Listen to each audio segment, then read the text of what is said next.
Hi, my name is Aya. You're watching Aya Reads, and I'm here to talk about all my stats for 2023. So let's start with the Goodreads stats actually, but these are not 100% accurate because they don't count the couple of fan fictions that I read. So we're gonna start with Goodreads first, then we're gonna go to the actual stats that I have in my own spreadsheet.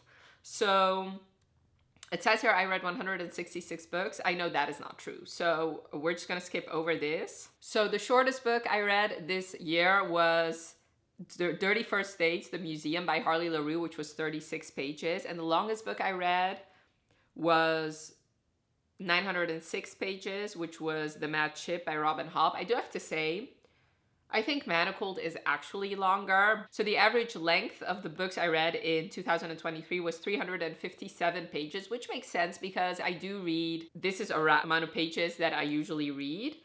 And I read a good amount of novellas too, to kind of, at the end of the day, it offsets the longer books, the few longer books that I did read. The book that was shelved the most times was The Alchemist by Paulo Coelho, which was shelved over 5 million times.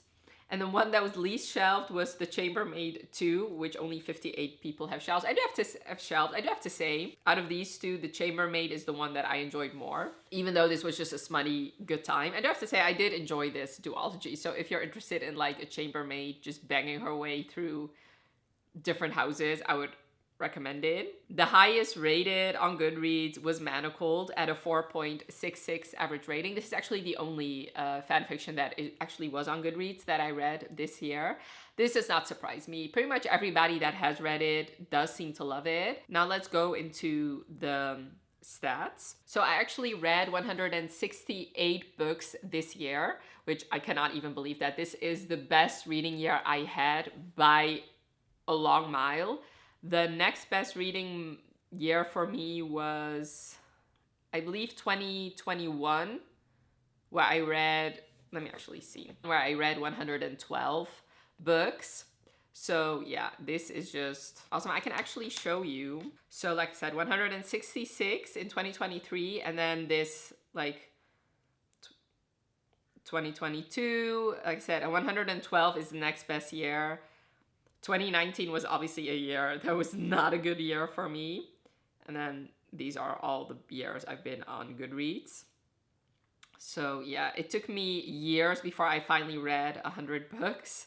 And this year, 166 is very, very good for me. And then I actually DNF'd 6 books. So I have gotten pretty better at DNFing. Usually I'm just a completionist. I always think, okay, maybe it will come through at the end. The things I've been doing usually is just like trying to read some spoilery reviews and see if I want to continue or not. And most of the time it's not. So my best reading months were January, May, and August. All 3 of those months I read 19 books. I do have to say, all 3 of those months I DNF'd 1 book. So the actual number was 18 books. Now for the amount of pages that I read 58,938 pages this year. And once again, you can see that my best reading months page-wise were also January, May, and August. I read 151 books for the first time this year, and 23 I reread. Usually I want to read at least 30 books a year. I just love rereading. I'm just a type of person that if I love something, I really do love revisiting it. So this is less than I wanted to. I do have to say, I think the reason for that is that I wanted to reread a lot of series this year, and next year I want to have a more balance of that. At least I want to, even if I read series, I want a couple of those to be like romance series where I don't necessarily have to read them in order. So that is 86% of books that I read for the first time and 13% of the books I reread. I read 92 books physically, which is just over half. Then I read 75 books on ebook. And sometimes, I don't track that as mixed media, but sometimes I read them both physically and on ebook.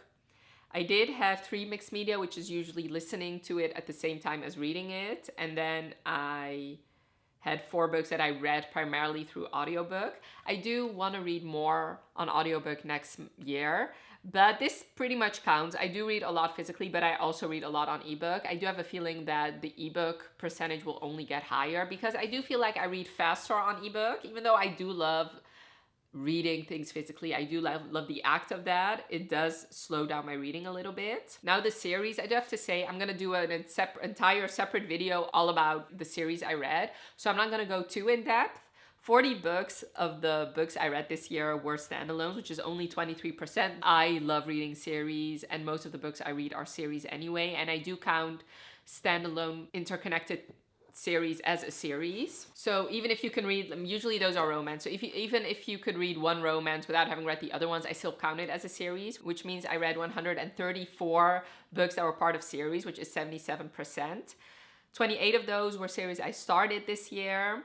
63 were like a continuation. 17 of those were series I finished, and 5 of those were series I'm not gonna continue. Now for the genre breakdown, as you can see, a lot of it is romance, which kind of fits with what I want, with my goals. So it's 62% romances, which is 108 books that are romances. I do have to say, preferably I want this to be 50%. Like I want 50% of my books to be romances and the other 50 to be other genres. I'm not mad at this because I love reading romance. I proved it to myself this year without a shadow of a doubt. Most of the books I read were romances, and I've never read more in my life. I do think that is because of the romances, because I do read those very fast. So yeah, that is the biggest genre I read. So I read across 10 different genres. The next biggest is fantasy, where I read 31 books, which is only 17%.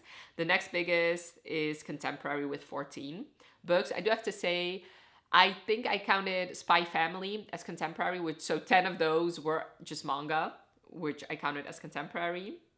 Then I read 4 sci-fis, 8 paranormal, which is different from paranormal romance. It's just paranormal. I think those are young adult paranormal. 3 mysteries, 1 classic, 1 historical fiction, 3 magical realism, and 1 nonfiction. Now for the book format, 114 books were just novels, so 65%. Then after that were the novellas. I read 30 novellas this year, which is 17%. 14 books were manga, which is the entirety of the Spy Family series plus 4 Fullmetal Alchemist books. 10 graphic novels, 3 short stories, and 3 fan fictions. 90% of the books I read this year I owned myself, so whether that be on ebook or physically. So that is 157 books. 14 were through Script and 3 was through AO3, which were obviously the fan fictions. The reason the owned books are so very high is we don't have Kindle Unlimited here in the Netherlands, which sucks for me because I know a lot of books that I read, I could have gotten on Kindle Unlimited for free. So that sucks. And since I live in the Netherlands, I do have to say I haven't been to a library in, I think, maybe a decade. So I don't know if things have changed because of the rise of BookTube, but last time I went to a library, the English book selection were just not books that I read. I do have to say, back when I only read young adult books, maybe now, since I read more adult books now, maybe that will change. So maybe I should go to the library in the near future. But because of those reasons, I know that it's just easier for me to just own them. But I do have to say, like, things have changed in the last couple of years, I assume, because you also see that reflected in the bookstore. So I assume now that I'm talking about it, it might also change for the libraries. But I do have to say, I work full time, I don't have kids, I have enough money, I love collecting books. It's not a hardship to buy them. And I do have to say, a lot of them are an ebook, which they are cheaper. I think the way I've been reading now is usually I read things on ebook first, and then if I really love it, I buy it physically. I haven't been sticking to that 100%, but most of the time I tend to do that. Now for the star ratings. I had a very, very good reading year because 47% of all the books I read, I gave 5 stars, which is 78 books.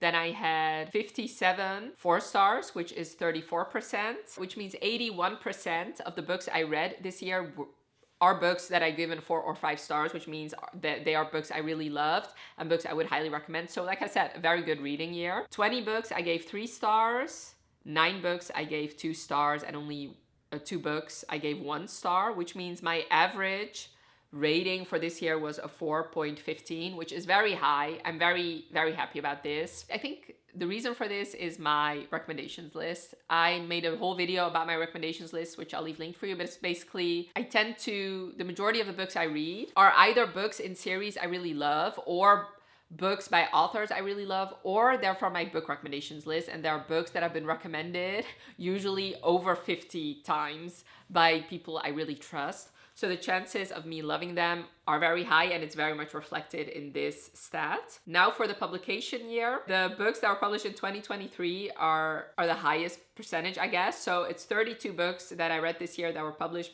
in 2023, which is 18.4%. Then after that are books published in 2022, which were 27 books, which is 15.5%. And after that was 2021, which is 16 books, so it's 99.2%.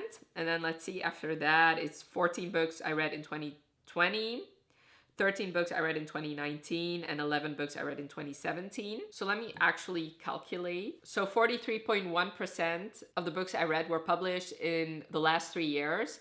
And then like around 57% were books published before 3 years ago. So I think that is a good, like, decent number.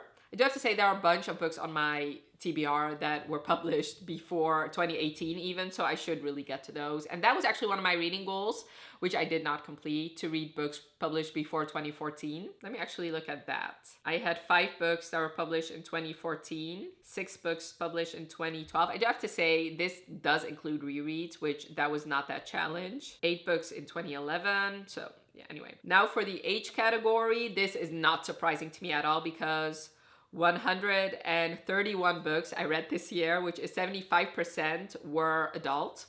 And then 42 books were young adult. And I do have to say, I think I classified all the mangas I read in young adult. So that is 14 books that were manga out of the 42 books I read that were young adult. Plus a lot of the books I reread this year were also young adult.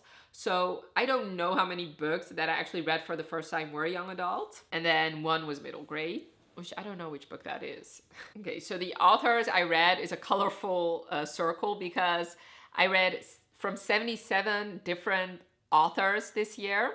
And a lot of them I just read one book. Let me highlight the ones where I read a lot of books from. First one is Tatsuya Endo, which I read 10 books from, and he wrote the Spy Family books, so that makes sense. I read all 10 of those. Then after that was Sophie Lark. I read 9 books by her. I finished the Brutal Birthright series by her. I read 2 books in her Underworld series, plus I read her entire Kingmaker series, so that makes sense. Then after that is Sarah J. Maas. I read 8 books from her. All of them were rereads, by the way. Cressley Cole, I read 7 books from. Elsie Silver, I read 6 books from. And then I have a couple where I read 5 books. Let me see. Rebecca Yarros, Rachel Smythe, Julia Quinn, Lisa Kleypas, and Juliet Cross. So that kind of tracks. I did try to finish a couple series, and most of them were the authors I highlighted. The new and returning authors is also not surprising to me. 130 books I read were from authors I read from before, and only 44 books were from new to me authors. That makes sense because, like, I am just a series reader. I love reading series, so it would make sense that obviously once I continue a series, it's going to be by an author that I read a book from before. And the last stat is also not surprising to me at all because 85% of the books I read this year were written by women, which are 148 books. That makes sense. I read a lot of romances. A lot of them are written by women, and I also, like, even like the young adult books, most of them are written by women. I'm just like, I like books apparently that are written by women. Then 15 books were written by men, 6 were written by multiple authors, 4 were not specified, and 1 was by a non-binary author. So yes, those were the stats for this year. Like I said, I had a very, very good reading year. I really loved my reading year this year. I do have to say, personal wise, it was not the best reading year. Like, mental health wise was not the best, which to me usually it equates. Like, if I don't have a very vibrant social life, I tend to have an amazing reading year. Whereas if I'm very busy doing a lot of things, being very social, my reading tends to suffer. Hopefully I can find a little bit more of a balance. I do want to read a lot next year, but I also want to go out and about, date, have fun with friends as well. So yes, definitely let me know in the comments below. Let me see which stat I want you to Tell me about it. Well, I would really love to know how many books you read this year, and also tell me if you know which author you read from most. I'm very excited about that. And if you can, definitely let me know why. Is it because that person is your favorite author, or was it because you're binging a series? And I really hope you enjoyed this video. Definitely let me know by leaving a like if you did, and thank you so much for watching. Have a wonderful rest of your day, and I'll talk to you later. Bye.